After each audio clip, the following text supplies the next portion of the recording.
Hi നമസ്കാരം. നമ്മുടെ sports Keralam ചാനലിലേക്ക് ഒരിക്കൽ കൂടി സ്വാഗതം. ഇന്ന് നവംബർ 29, 2024 നമ്മുടെ ഫുട്ബോൾ അപ്ഡേറ്റാണ്. നമുക്കറിയാം യൂറോപ്പിലെ ക്ലബ്ബ് ഫുട്ബോളിൽ യുഎഫ ചാമ്പ്യൻസ് ലീഗ് മത്സരങ്ങൾ ഈ ആഴ്ചയിൽ 5 റൗണ്ട് മത്സരങ്ങൾ സമാപിച്ചു. അതിനുശേഷം ചാമ്പ്യൻസ് ലീഗ് ക്വാളിഫൈ ചെയ്യാത്ത പ്രമുഖ ടീമുകൾ തമ്മിൽ മത്സരിക്കുന്ന യൂറോപ്പ ലീഗിലും മത്സരങ്ങൾ സമാപിച്ചു. യൂറോപ്പ ലീഗിലെ ഒരു പ്രധാനപ്പെട്ട മത്സരത്തിൽ ഇന്നലെ മാഞ്ചസ്റ്റർ യുണൈറ്റഡ് നോർവേ ക്ലബിനെ 3-2 പരാജയപ്പെടുത്തി. നമുക്കറിയാം മാഞ്ചസ്റ്റർ യുണൈറ്റഡിൻ്റെ പുതിയ കോച്ച് റൂബൻ അമോറിം ചാർജ് എടുത്തതിന് ശേഷം ആദ്യമായി നടക്കുന്ന ഒരു യൂറോപ്പ ലീഗ് മത്സരമായിരുന്നു ഇതിൽ അവർ വിജയിച്ചു. മാഞ്ചസ്റ്റർ യുണൈറ്റഡിന് വേണ്ടി ഹോളണ്ട് 2 ഗോളുകൾ നേടിയിട്ടുണ്ട്. മറ്റൊരു പ്രധാനപ്പെട്ട മത്സരത്തിൽ ടോട്ടൻഹാം ഇറ്റാലിയൻ അമ്പന്മാരായ റോമയുമായി സമനിലയിൽ പിരിഞ്ഞു. ഈ യൂറോപ്പ ലീഗ് മത്സരങ്ങളിൽ ഇപ്പോൾ പോയിൻ്റ് നിലയിൽ ഏറ്റവും മുന്നിൽ നിൽക്കുന്നത് ഇറ്റാലിയൻ ക്ലബ്ബായ ലാസിയോ ആണ്. അതേസമയം ഈ 2 ടൂർണമെൻറ്റിലേക്കും ക്വാളിഫൈ ചെയ്യാത്ത, അതായത് ചാമ്പ്യൻസ് ലീഗിലേക്കും യൂറോപ്പ ലീഗിലേക്കും ക്വാളിഫൈ ചെയ്യാത്ത ടീമുകൾ മത്സരിക്കുന്ന കോൺഫറൻസ് ലീഗിൽ ചെൽസി ഇന്നലെ വിജയിച്ചു. നമുക്കറിയാം ഇപ്പോൾ ഈ ടൂർണമെൻറ്റിൽ കോൺഫറൻസ് ലീഗിൽ കളിച്ച എല്ലാ മത്സരങ്ങളും വിജയിച്ച ചെൽസിയാണ് പോയിൻ്റ് ടേബിളിൽ 1-ാം സ്ഥാനത്ത് ഉള്ളത്. ചെൽസി ഇപ്പോൾ ഭയങ്കര തകർപ്പൻ ഫോമിലാണെന്ന് നമുക്കൊക്കെ അറിയാം. ചാമ്പ്യൻസ് ലീഗ് ഈ ആഴ്ച 5 റൗണ്ട് അവസാനിച്ചപ്പോൾ ഈ വർഷത്തെ ഗോൾ സ്കോറർമാരുടെ പട്ടികയിൽ ഏറ്റവും മുന്നിൽ നിൽക്കുന്നത് ലെവൻഡോസ്കിയാണ്. പോളണ്ട് താരമാണ്, ബാഴ്സലോണയുടെ താരമാണ്. നമുക്കറിയാം 7 ഗോൾ അദ്ദേഹം അടിച്ചിട്ടുണ്ട്. 2-ാം സ്ഥാനത്ത് Erling Haaland, Raphinha, Harry Kane ഉൾപ്പെടെ 5 പേർ ഉണ്ട്. ഈ ടോപ്പ് അസിസ്റ്റുകളുടെ കാര്യത്തിലാണെങ്കിൽ ലിവർപൂൾ താരം മുഹമ്മദ് സാലയാണ് മുന്നിൽ നിൽക്കുന്നത്. ഈ ഓവറോൾ പോയിൻ്റ് നിലയിൽ ഏറ്റവും കൂടുതൽ മുന്നിട്ട് നിൽക്കുന്ന എല്ലാ മത്സരവും വിജയിച്ച ലിവർപൂളാണ്. അവർ 5 കളിയും വിജയിച്ച് 15 പോയിൻ്റോടെ 1-ാം സ്ഥാനത്ത് നിൽക്കുകയാണ്.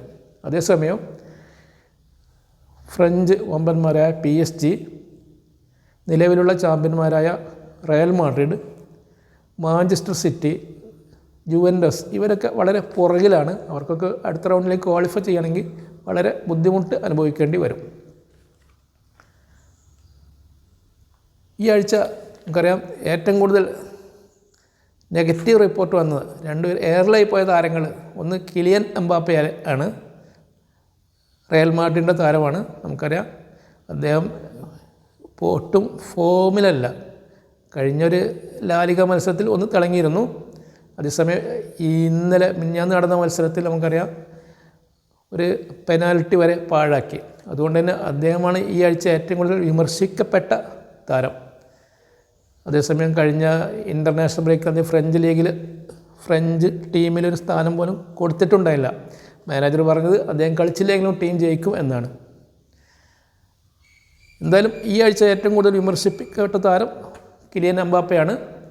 അദ്ദേഹത്തിൻ്റെ റയൽ മാഡ്രിഡിലെത്തിയതിന് ശേഷം അദ്ദേഹത്തിൻ്റെ സ്റ്റാറ്റിസ്റ്റിക്സ് വളരെ മോശമാണ്. കാരണം 18 കളികൾ പങ്കെടുത്ത കിലിയൻ എംബാപ്പെ ഇതുവരെ 8 ഗോൾ മാത്രമാണ് അവർക്ക് വേണ്ടി അടിച്ചിട്ടുള്ളത്. 9 ഗോൾ അങ്ങനെ 2 കളി കൂടുമ്പോൾ 1 ഗോൾ എന്ന നിരക്കിൽ മാത്രമാണ്. ചാമ്പ്യൻസ് ലീഗിലാണെങ്കിൽ 5 കളിയിൽ നിന്ന് 1 ഗോൾ മാത്രമാണ് ഇതുവരെ അദ്ദേഹത്തിന് നേടാനായിട്ടുള്ളത്. മറ്റൊരാൾ നമ്മുടെ സൂപ്പർ കോച്ച് പെപ് ഗാർഡിയോളയാണ്. മാഞ്ചസ്റ്റർ സിറ്റിയുടെ കോച്ചായ പെപ് ഗാർഡിയോള അതിവേഗം, കാരണം അദ്ദേഹം മറ്റ് കോച്ചുകൾക്കൊന്നും എത്തിപ്പിടിക്കാനാവാത്ത ഒരുപാട് ഉയരത്തിലായിരുന്നു. പക്ഷേ ഈ ആഴ്ച വീണ്ടും 3 ഗോൾ മുന്നിട്ട് നിന്ന്